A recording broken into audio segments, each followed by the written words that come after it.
퇴직 후 월 330만원 쓰려면 27년간 월 75만원씩 부어라. 40대와 50대에게 필요한 노후 준비 체크리스트는 무엇일까요? 40대 박 씨는 요즘 노후에 뭘 먹고 살지 걱정입니다. 아내 이 씨가 3년 전 하던 일을 그만두면서 현재는 외벌이입니다. 박 씨의 세후 월 소득은 450만원에서 700만원입니다. 수당과 성과급 등이 2, 3개월마다 한 번씩 급여와 함께 들어와 월별로 편차가 큽니다. 월 지출은 485만원에서 585만원입니다. 저축은 청약저축 10만원이 전부고 고정비로 보험료 30만원과 주택담보대출 이자 95만원을 합쳐 125만원이 나갑니다. 생활비, 교육비 등이 포함된 변동비가 350만원에서 450만원으로 들쭉날쭉합니다. 놀이, 캠핑, 쇼핑, 외식 등에 들어가는 돈조차 자녀 양육비로 인식하고 있어 자금 통제가 어렵습니다. 그나마 박 씨 연봉이 올라 그럭저럭 생활비는 맞추고 있지만 박 씨는 회사를 언제까지 다닐 수 있을까요? 은퇴 후 노후 준비는 충분히 되어 있지 않습니다. 두 자녀의 교육비를 대느라 허덕이고 있는 상황입니다. 추가로 주택담보대출까지 상환하고 있기 때문에 저축도 힘듭니다. 위기감을 느껴 아내와 어떻게든 매월 50만에서 60만원은 저축을 해보자고 얘기했지만 현실은 벅찹니다. 박 씨는 퇴직 후 별다른 소득이 없을 전망이라 노후 생존 기간인 30년에서 40년을 버틸 수 있을지 가늠이 안 됩니다. 어디 지출이 새나가는지 가계부 정리를 해보면 현재보다 지출을 크게 줄일 수도 없어서 답답합니다. 박 씨는 어디서부터 노후 준비를 해나가야 할지 고민입니다. 한국의 40대, 50대는 자녀 양육과 주택대출, 노부모부양 등 돈 나갈 때가 많은 시기입니다. 하지만 동시에 생애주기상 최대 흑자를 만들어낼 수 있는 시기이기도 합니다. 전문가는 한국의 4050이 자녀 양육비와 교육비를 적절히 통제하지 못하면 노후자금 마련은 고사하고 생활 영위 자체가 버거워질 수 있다고 경고합니다. 매 순간 선택이 쌓여 나의 노후 생활이 달라지는데 합리적 판단을 하기 위해선 기회비용을 따져봐야 합니다. 전문가는 돈을 쓸 때 자녀 교육, 대출 상환, 노후 준비 간 우선순위를 정하라고 말합니다. 박 씨 부부의 경우 대출 상환을 1순위로 두는 것을 추천합니다. 대출금이 2억 원으로 상당한 만큼 이자 비용이 부담으로 작용할 수 있기 때문입니다. 2순위는 노후 대비를 추천합니다. 박 씨의 퇴직 날짜가 10년여밖에 안 남은 데다 모아놓은 돈이 거의 없기 때문인데요. 연금 맞벌이를 할 수 있도록 박 씨 아내의 국민연금 임의가입부터 챙기고 퇴직연금, 개인연금, 주택연금 등도 알아봐야 합니다. 연금저축이나 개인형 퇴직연금 IRP 가입도 고민해야 합니다. 자녀 교육비는 가장 마지막 3순위로 둘 것을 추천합니다. 1순위와 2순위를 먼저 하고 나서 남은 돈을 자녀 양육이나 교육에 쓸 수 있는 것입니다. 교육비는 계절이나 환경에 따라 규모가 달라지기 때문에 연간 예산을 정해 그 범위 내에서 운용하는 것을 추천합니다. 그럼 직장에서 월급 받을 날이 얼마 남지 않은 50대의 노후 준비는 어떻게 해야 할까요? 50대는 40대보다 준비할 시간이 많지 않은 만큼 시행착오를 되풀이할 여유가 없습니다. 실수를 줄이려면 체크리스트가 필요한데요. 지금부터 50대 노후 준비 체크해야 할 4가지를 하나씩 순서대로 알아보겠습니다. 첫 번째 체크리스트, 소득 공백기를 대처할 나만의 무기가 있는가? 매달 따박따박 들어오던 월급은 없고 연금 받을 나이는 안 되고 퇴직 이후 국민연금을 받을 때까지 무서운 소득 공백 상태가 시작됩니다. 국민연금 받으면 되는 거 아닙니까? 아니요. 퇴직하자마자 국민연금을 수령하는 사람은 많지 않습니다. 미래에셋투자와 연금센터의 22년도 분석 자료에 따르면 평균 퇴직 나이는 49세입니다. 직장인의 정년은 점차 빨라지고 있는 반면 1969년 이후 출생자는 65세가 돼야 정상적으로 노령연금을 개시할 수 있습니다. 명예퇴직을 하면 공백은 더 길어질 수 있습니다. 소득 공백이 얼마나 되는지 파악하고 대비책을 마련해야 합니다. 재취업을 하면 어떻게든 생활비는 벌겠지 하고 막연하게 생각하다가 낭패를 당할 수 있습니다.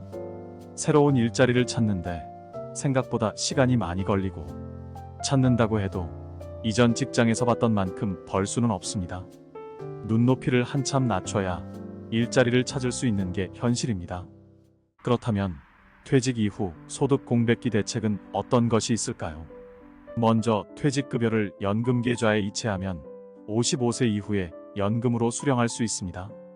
세액공제 혜택이 있는 연금저축과 IRP 적립금도 55세부터 연금으로 수령할 수 있습니다. 국민연금을 일찍 받는 방법도 있는데 조기노령연금제도입니다. 조기노령연금을 신청하면 연금 개시 시기를 최장 5년 앞당길 수 있습니다. 대신 연금 개시를 1년 앞당길 때마다 연금액이 6%씩 감액됩니다. 최장 5년을 앞당기면 연금이 30% 감액됩니다. 살고 있는 주택을 담보로 주택연금을 받을 수도 있습니다. 주택연금은 부부 중 연장자가 55세 이상이고 보유주택의 공시가격이 2023년 10월 기준 12억 원 이하면 주택연금을 신청할 수 있습니다. 다만 일찍 연금을 개시하면 연금 수령 기간이 늘어난 만큼 연금액이 줄어들고 이자 비용은 늘어납니다. 사람마다 각자 보유한 자산액이 다르고 종류도 다릅니다. 분명한 것은 각자 자신에게 맞는 최적의 무기를 찾아 소득 공백에 대비해야 한다는 점입니다. 노후에 연금 맞벌이를 할 수 있는가? 백지장도 맞들면 낫다는 말이 있듯이 가장 좋은 노후 준비 방법은 부부가 함께 연금을 받는 것입니다. 이렇게 연금 맞벌이를 하면 한결 쉽게 노후 자금을 마련할 수 있습니다. 확실한 것은 한국의 국민연금은 20대 젊은 청년층보다 50대 이상 장년층에게 현재 유리하게 돼 있습니다. 국민연금 등 공정연금은 가입자가 사망할 때까지 연금을 받을 수 있고 물가 상승에 맞춰 연금액이 늘어납니다. 국민연금을 받으려면 국민연금에 가입해 10년 이상 보험료를 납부해야 합니다. 10년 이상 직장 생활을 한 맞벌이 부부는 자연스레 연금 맞벌이 자격을 갖출 수 있습니다. 문제는 가장만 혼자 버는 부부입니다. 은퇴 후에도 직장을 다닌 한 사람만 연금을 받을 가능성이 높습니다. 소득이 없는 전업주부는 국민연금 의무가입 대상에서 제외되기 때문입니다. 하지만 외벌이 부부라고 해서 연금 맞벌이를 할 방도가 없는 것은 아닙니다. 전업주부도 국민연금에 이미 가입해서 10년 이상 보험료를 납부하면 노후에 국민연금 맞벌이가 가능합니다. 참고로 국민연금 의무가입 기간이 18세부터 60세까지이므로 임의가입 신청도 60세까지 해야 합니다. 50세 이전의 전업주부는 임의가입을 해서 60세까지 보험료를 납부하면 국민연금 수급 자격을 갖출 수 있는 셈입니다. 그렇다면 50세 이상 전업주부는 어떻게 해야 할까요? 당장 임의가입을 한다고 한들 60세까지 남은 기간이 10년이 안 됩니다. 가장 먼저 해야 할 것은 먼저 예전에 국민연금에 가입한 경험이 있는지 확인해야 합니다. 과거 국민연금 보험료를 납부한 기간과 임의가입 기간을 합쳐 10년이 넘으면 되기 때문입니다. 국민연금에 가입한 경험이 없다면 임의계속가입 신청을 합니다. 본래 국민연금 가입 기간은 60세까지이지만 임의계속가입을 신청하면 60세 이후에도 계속 보험료를 납부할 수 있습니다. 이렇게 10년 이상 보험료를 납부하면 국민연금을 수령할 수 있습니다. 명예퇴직 대비책이 있는가? 회사에서 60살 정년까지 일하는 것은 흔치 않은 것이 차가운 현실입니다.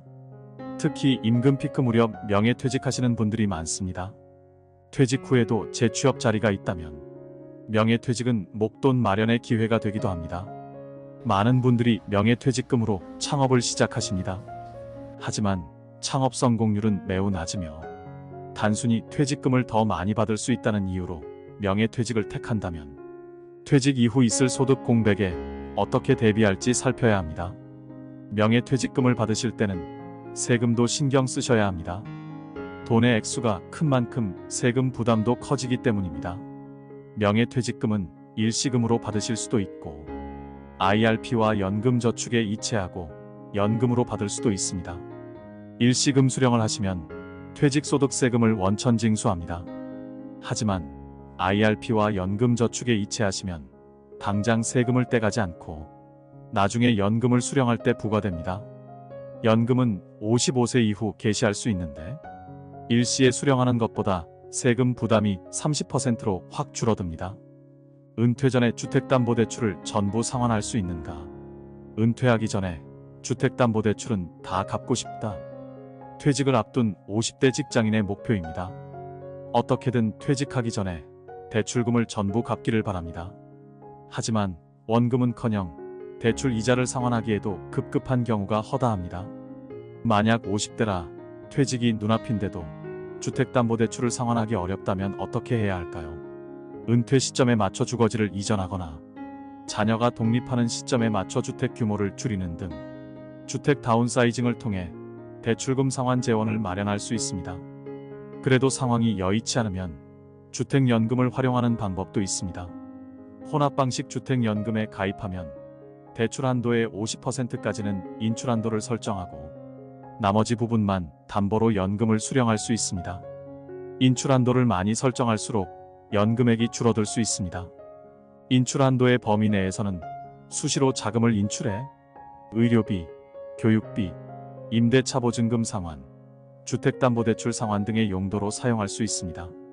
대출 상환 방식 주택연금에 가입하면 대출 한도의 90%까지 인출 한도를 설정할 수 있습니다. 이 인출 한도를 설정한 금액은 일시에 수령의 주택담보대출 잔액을 상환하고 나머지는 매달 연금으로 수령할 수 있습니다. 지금까지 50대 노후 준비 체크리스트 4가지를 알아봤습니다. 시청해주셔서 감사합니다.